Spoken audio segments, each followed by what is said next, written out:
Ni Bato, mga kababayan, wala namang permanente. Walang permanente sa posisyon bilang PNP chief. So ito pakinggan natin. Get a glimpse of what's trending now. Trip.com, your trusted travel companion. Wait lang mga kababayan, may ads lang. I have to be clear about it. Galit ako sa kanya, sa ginawa niya kay Pastor Apollo Kibuloy at kay President Duterte. Bato, tanungin kita. Galit ka kay Digong, galit ka kay Torre kasi hinuli ni Torre si Kibuloy at si Digong. Ganito. Sige, tanggapin natin na may galit ka kay General Torre. Ngayon, Bato, tanungin kita. Ano bang kasalanan ni Digong at ni Kibuloy? Bakit sila inaresto ni Torre? Sige nga, ibalik ko sa iyo, Bato. Bakit nga ba inaresto ni General Torre si Kibuloy? Una, ano bang kaso niya? Human trafficking, child abuse, sex by force, pangre-rape, human trafficking, money smuggling, tawag doon? Yung nagpapaano ng pera. Wanted sa FBI sa Amerika. Ngayon ba to, tanungin kita, si General Torre, pulis. Karapatan ni General Torre, trabahuin bilang general o bilang tagapagpatupad ng batas. Kasi pulis siya. Anong kinalaman ni General Torre sa pag-aresto niya kay Kibuloy? Natural, arestuhin niya. Bakit? High profile si Kibuloy. Huwag mo nang linlangin, Bato. Cash smuggling po ang tawag doon, mga kababayan. Huwag mo nang linlangin ang tao na gising na. Hindi mo na kayang linlangin. Galit ka kay General Torre dahil sa ginawa ni General Torre kay Kibuloy? Hindi po si General Torre huhuli kay Kibuloy kung hindi yan sinang-ayunan at dinisisyonan ng Ombudsman at Korte Suprema na hatulan siyang arestuhin. Diba? Yun, Bato. Pulis ka rin, di ba? Bullshit! Sabi mo, alam mo yan kasi pulis ka. Bullshit. Pangalawa, inaresto ni General Torre si Digong. Ano ba ang kasalanan ni Digong kung bakit inaresto ni General Torre si Digong? Crimes against humanity. Anong ibig sabihin ng crimes against humanity? Pumatay ng sandamakmak na Pilipinong libo-libo na hindi dinaan sa due process. Tanungin ko kayo, ang adik, pag may nabiktima ng rape yan, hulihin mo lang, ikulong mo, kasuhan mo. Pag hindi nanalo, habang buhay siya dyan. Reklusyon perpetua. Pero wala po sa saligang batas. Putang ina, sinong abogado sa comment section na makapagsabi na may batas sa Pilipinas na kapag adik ka, shoot to kill ka? Paki-comment mga kababayan. Sino ang may alam sa batas dyan? Paki-comment kayo ng article dyan at link ng website para tatalakayin ko dito na meron bang artikulo sa saligang batas at sa Philippine Constitution na kapag adik ka ng rape, papatayin ka diretsyo or shoot to kill. Meron ba? Tanungin ko po kayo, mga kababayan. Sino po ang gumawa ng batas na kapag adik ka ng rape ka, patayin ka? Wala, di ba? Kahit sino po napakagaling na abogado sa Pilipinas, kahit si Attorney Libayan, hindi yan masagot kasi wala po.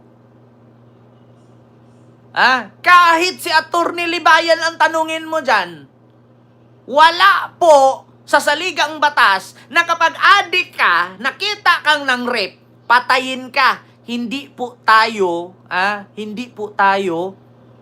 Egypt. Kapag nakitang ng rape, bitay ang kapalit.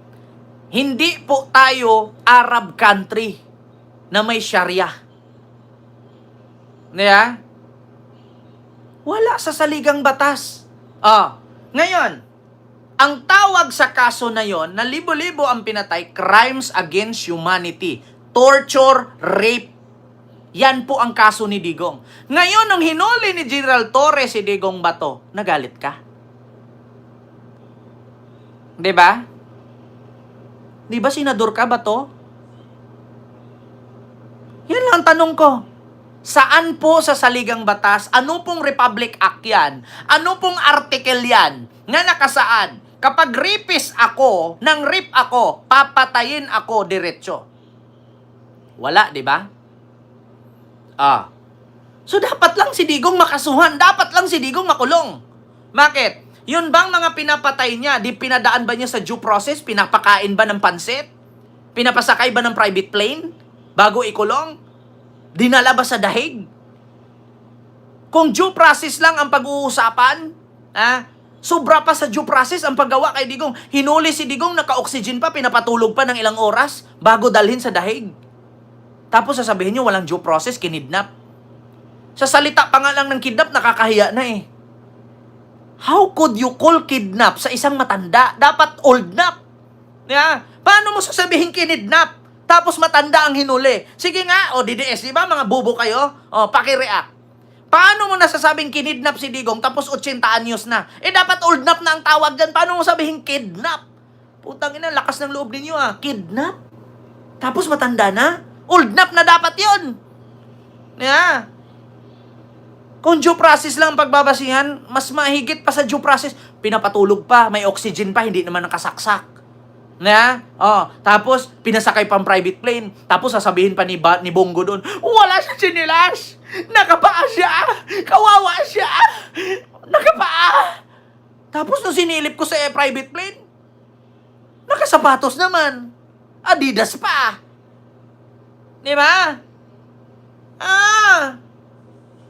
Tapos ngayon nagagalit ka kay Torre. Ito pa. Pero ngayon naawa ako sa kanya.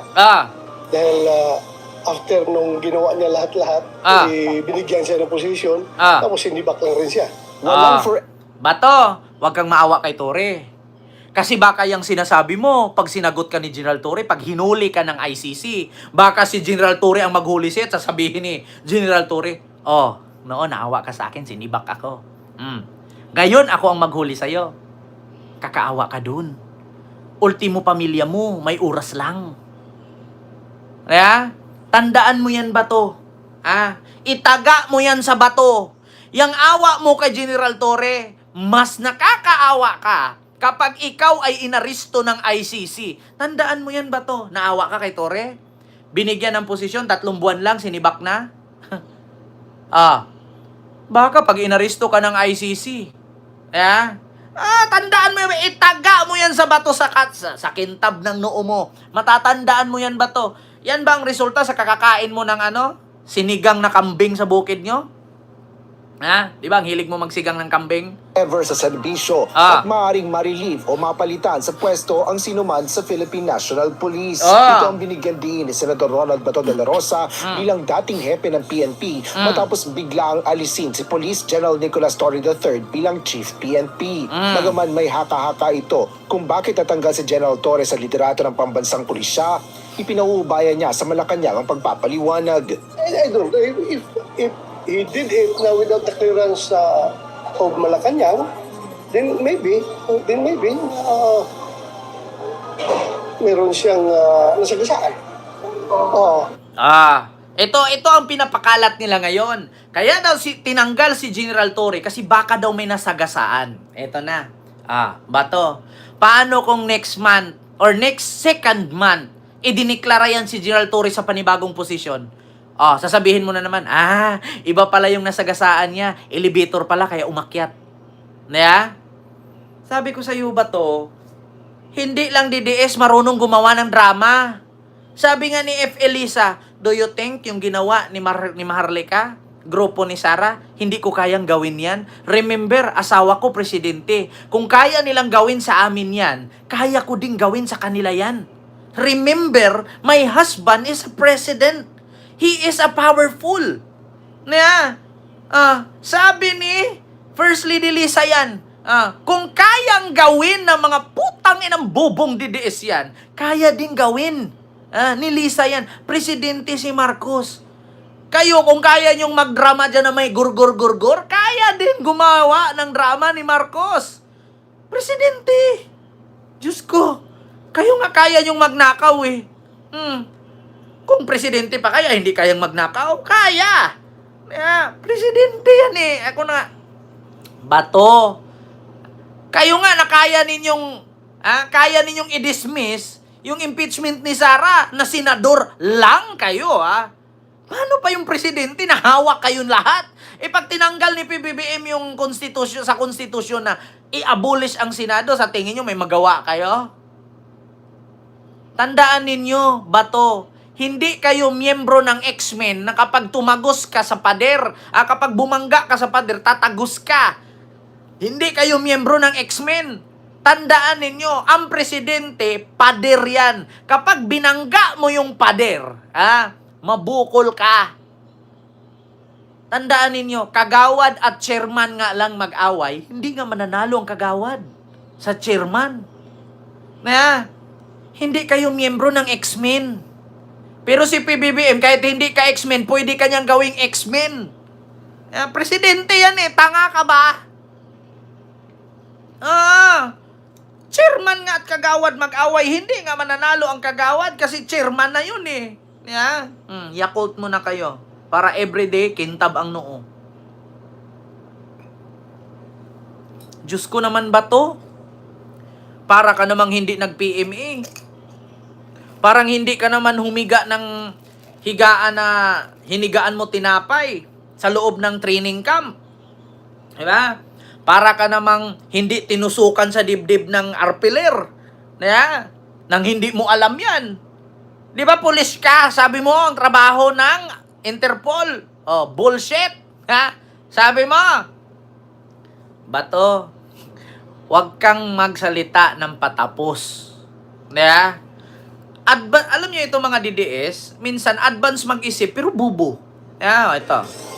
Doon sa said during my time, nagkiklear ako sa Malacanang na probinsan, mabilisan ng kailangan aksyonan kaagad.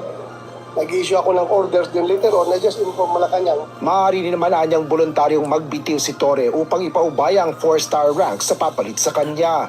In this case, is very unique because he still has more than 1 year to go before his mandatory retirement age of 56. Bato, ako na nagsabi sa'yo. Kapag bukas makalawa, may bagong posisyon si Torre. Ito pipikatan talaga kita.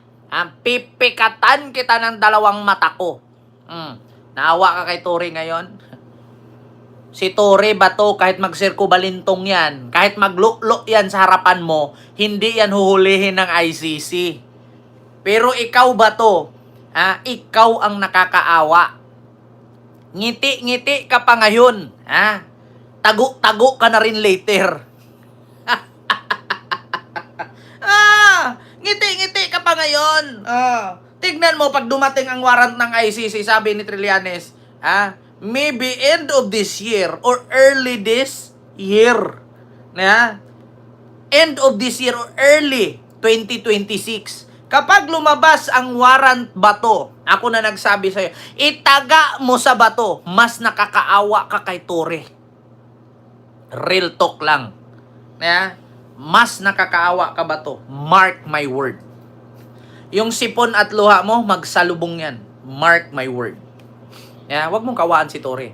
Si Torre, hindi yan nahuhulihin ng Interpol. Hindi yan nahuhulihin ng ICC. Pero ikaw, si Torre pa nga yata ang maghuli sa'yo. Sunod, mga kababayan. Speaking of huli-huli, speaking of aaresto, dito tayo kay Roque. Mga kababayan, baka sabihin nyo, si Roque na naman.